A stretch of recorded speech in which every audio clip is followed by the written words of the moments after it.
की असली कहानी। दोस्तों, ये कोई बहुत पुरानी कहानी नहीं है।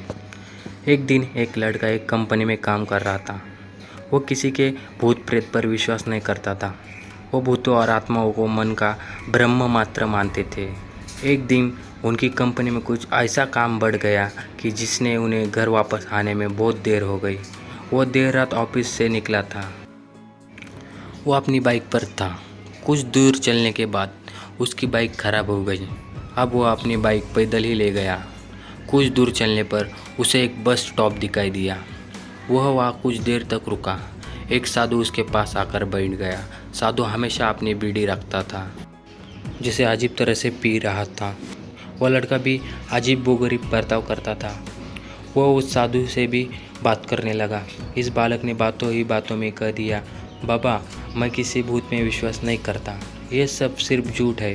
साधु ने कहा, आप भूत को मानते हो या नहीं, लेकिन आपको यह नहीं कहना चाहिए कि भूत प्रेत नहीं होते, ये सब होता है। इस पर लड़का थोड़ा हंसा। उन्होंने कहा, अगर भूत होते हैं तो हमें दिखाई क्यों नहीं देते? क्या आप मुझे भूत दिखा सकते हैं? साधु को लगा कि अब इस लड़के को भूत जरूर दिखाना पड़ेगा। साधु लड़के को श्मशान घाट और चलने का इशारा किया। फिर दोनों चले गए। रास्ते में उस लड़के को डर सा लगने लगा। फिर भी वह अपने डर को काम करते हुए आगे बढ़ता रहा। कुछ देर बाद वह श्मशान घाट पहुँचे। श्मशान भूमि में कुछ मशालें अभी जल रही थी। साधु ने उसे एक ऐसे स्थान पर बिठा जहाँ कुछ समय पहले शव को जलाया गया था। साधु ने एक लोहे की कील जमीन में गाड़ दी। उसमें सफ़ेद धागा बांध दी। लड़के को इस धागे का आखिरी धागा पकड़ने को कहा गया। अब वो लड़का हद से ज़्यादा डरने लगा था। उसकी सांसें तेज़ हो रही थी, साथ ही उसके हाथ पैर भी काँप रहे थे। फिर भी उसने धागा पकड़ लिया। साधु ने 4 जगह पर कुछ बतासा रख दिया। सारे धागों को उस धागे के पास एक लाइन में रख दिया। उसके बाद ऋषि ने लड़के को सावधान किया, अब कोई आत्मा इसे खाने आएगी। सूद को अपने हाथ में तब तक रहने दे जब तक वह खाकर चला ना जाए। अगर आप ऐसा करते हैं तो आपका नुकसान हो सकता है। फिर साधु से मंत्र पढ़ना शुरू किया। कुछ मंत्रों का उच्चारण करने के बाद साधु ने बालक से आंखें बंद करने को कहा। फिर कुछ देर बाद ही आंखें खोलने को कहा।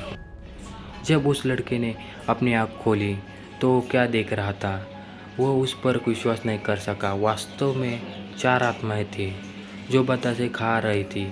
लेकिन जब उसने देखा कि उसके पड़ोस में रहने वाले की आत्मा भी वही है जिनकी कुछ दिन पहले मौत हो गई थी, सो सूद उसके हाथ से छूट गया। वो साधु भी वहाँ से चला गया था।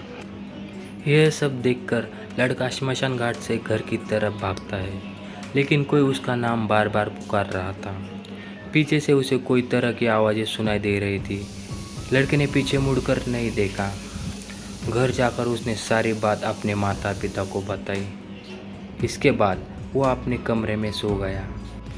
अगले दिन उसी श्मशान भूमि में और उसी स्थान पर जहाँ उन्होंने आत्मा को देखा था, उनकी आँख खुल गई।